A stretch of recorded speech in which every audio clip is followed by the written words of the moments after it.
Oh, thank you, everyone. Absolutely delighted and honoured to be able to speak to you today, especially as it's lunchtime. Very grateful for you sticking around. So yeah, my name's Dave. I'm head of the maths and research teams at Darktrace. And if you haven't met us before, we're essentially an advanced maths and machine learning company, but we're entirely focused on cybersecurity. We're 4 years old, but we've grown pretty fast, and we've been very lucky to get to the point where we've already got around 550 employees and customers all over the world. And we build an immune system product. We put it into customers as diverse as oil and gas firms, video games companies, banks, law firms, manufacturing, power, government, pretty much every sort of business, although my personal favorite is a chocolate factory for pretty obvious reasons. And the reason I think Darktrace has been successfully embraced in such different environments is pretty much all digitally enabled companies are suffering from a very similar problem. And that's that the complexity of their digital businesses is absolutely exploding. When you add together all the accelerating changes in consumer technology and enterprise technology, we're getting to the point where everyone and everything inside of our businesses is starting to behave in a completely unique way. And uniqueness is a real nightmare for traditional cybersecurity approaches that rely on humans guessing what's going to go wrong. And so we get to the point where defensive teams start to get outpaced. Attackers are motivated and innovative for sure. We hear about that in the news all the time or in the media. But fundamentally, they have an awful lot of places to attack now. And our customers, our employees, and our board members, they all want the latest technology and the opportunities that come with it. Yet the enterprise also has significant inertia, a long tail of old stuff, legacy that needs to be maintained and protected, and usually there are some accountants somewhere that really don't want you buying new things and getting rid of the old stuff. And on top of this, computerized defenses are typically very specific. They have to be told exactly what to do and exactly what to stop. And this means that for all those teams in your business that work on digital defense, we are essentially asking them to internalize the full complexity of everything that's inside the business. We're expecting them to imagine and predict all the things that might go wrong or present risks to the business, and then put defenses in place around that. But whatever you do, don't interrupt business operations. And unsurprisingly, this is impossible to get right 100% of the time. I'm not quite sure what percentage of the time people are getting it right, but certainly cybersecurity seems to be in the news pretty much every day. But I genuinely believe this is because we're battling complexity, not because criminals are innately more clever than all of us defenders put together. Now, for all the coverage of AI, the hype, the media, we've certainly talked a lot about it here today, and I'm sure it's widespread across the conference. When you get it to the underlying sciences, fundamentally what they are new ways of handling complexity. And this is extremely useful for the problem we're trying to solve here. If we can let AI learn what's normal inside of businesses, let it handle all of that complexity on its own, then we can get to the point where security teams are automatically alerted to the strange and the unusual that might be worthy of investigation. And this feels right, finally, for the first time in however many decades there have been of computers within our businesses, we're getting to the point where we might start to understand what's going on completely.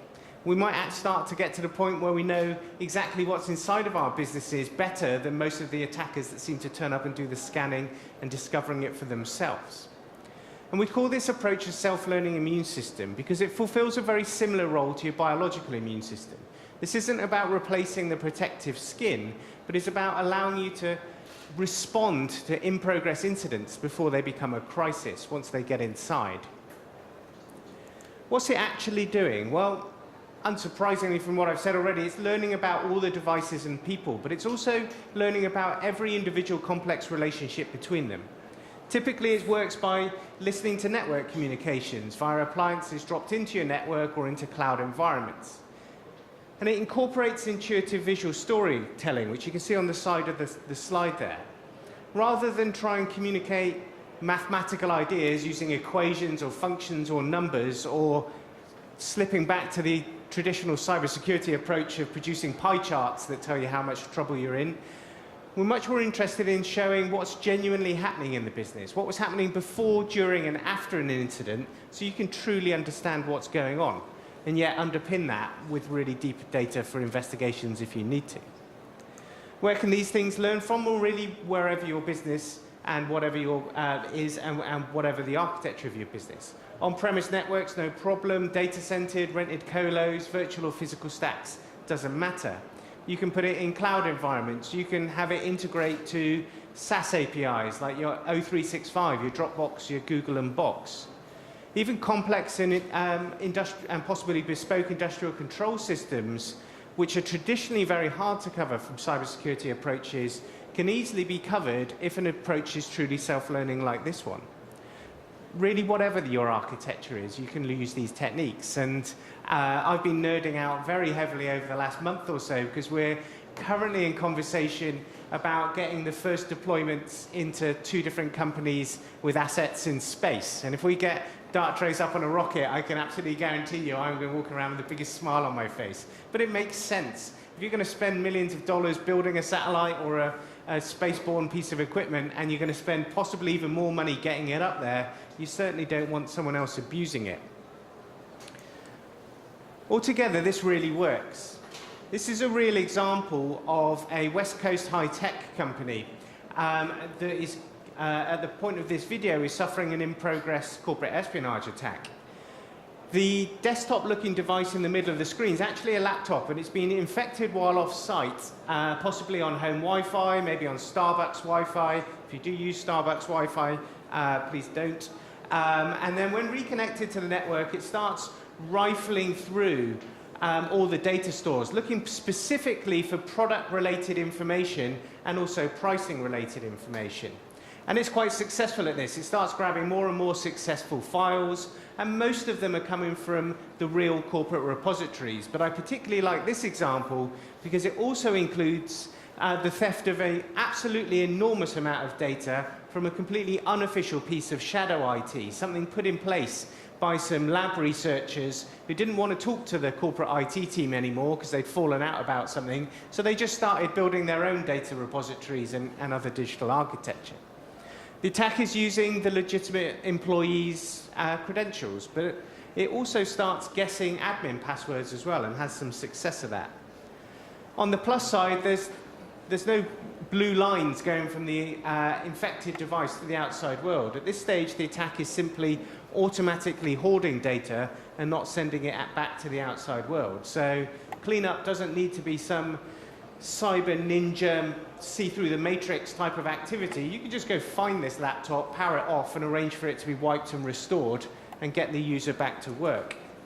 Potentially serious issue for sure, but handled as routine, and that's exactly what you want from an immune system. Not more crises and more roller coasters, but just more routine. How does the maths actually work? Well, if you're into this space, you'll know that there's not really any one algorithm that can just cope with the sorts of diversity of behavior that goes on from all the different people and devices in the world. So we use lots of different types of machine learning, all unsupervised, each fighting to come up with the best representation of normal behavior. We then use further layers of probability theory to essentially decide which mathematical approaches to listen to at any given moment and which ones to filter out, because they're unlikely to be working for a given device or person. If you're interested in this, we're genuinely passionate about talking about our research, but we're short on time today, so I'm not going to dive into it too much more than this. But a really key point is security teams don't have to interact directly with the mathematics. They don't have to understand anything about AI or need a PhD in statistics in order to be able to use it. Here's another real-world example from a European bank, not a Spanish bank, you'll be potentially glad to know, not an English one either. And what we're looking at is, in the center of the screen where all the blue lines are coming in and out of, is a server from the online banking component of the major bank. And it does hold customer data on it. And the immune system is very concerned about all the data flows that have suddenly started coming in and out of it. Also, the system has unusually begun using Facebook, which is pretty unusual for a online banking system. And what we're looking at here is the result of a mistake by a well-intended sysadmin who has accidentally installed the wrong piece of software while doing some updates across the data center. The poor sysadmin was following all the normal processes, went through change control, signed out all the credentials that they needed, but while Googling for one of the, while getting some of the patches they needed, they Googled for one of them, and instead of clicking on the real link, they clicked on an advert to save time, which took them to a plausible looking but ultimately fake and hostile website hosting malicious software instead of legitimate patches. So what we're looking at now is an online banking environment that moment by moment is adding more servers into a major European botnet. Particularly awkward for this customer, the botnet had been DDoSing their websites the previous week, so I think that was a double frustration. But we are in a situation where we now have someone that can run arbitrary code on an increasing amount of the, on the data center. Again, this is definitely an incident. It's not a crisis yet, I would say, in that you haven't lost any customer data, and like most high-end enterprises, they were able just to cut over to some standby systems and arrange for all of these to be restored from backups, or probably some of them had to be rebuilt from scratch. Are you going to have to tell your boss about that? I think you probably are, and they're probably going to have to tell their boss too, but I'm not sure if you can interrupt something at this sort of stage that you have to be briefing the CEO of the company. Again, exactly what we want from an immune system. In total, we've discovered tens of thousands of interesting cases like these ones, but also examples like hacking the video conferencing units in major firms. We worked with a law firm in London where the video conferencing unit was attacked and used for at least a couple of weeks to live stream all conversations that happened in that law firm boardroom. The discussion of lawsuits, M&A, prosecutions, all streamed out to someone they'll never be able to identify. We've seen attacks against fingerprint scanners resulting in the loss of the fingerprints of all employees that worked in a logistics center. Also the upload of new fingerprints, making me wonder if it's the first time I've seen a criminal send in their fingerprints in advance of wanting to conduct a burglary. And inevitably there are many examples of employee abuses, whether that's reselling customer credit cards, installing backdoors into IT systems when IT administrators quit, even somebody finding a way to read the CEO's emails from a backup server when they got to the point where the CEO had announced some redundancies and they wanted to know what was really going on. But increasingly, automated systems telling humans about an incident just isn't enough. Most teams don't work on a 24/7 basis, and even when they do, there are still lunch breaks and coffee breaks and trips to the meetings.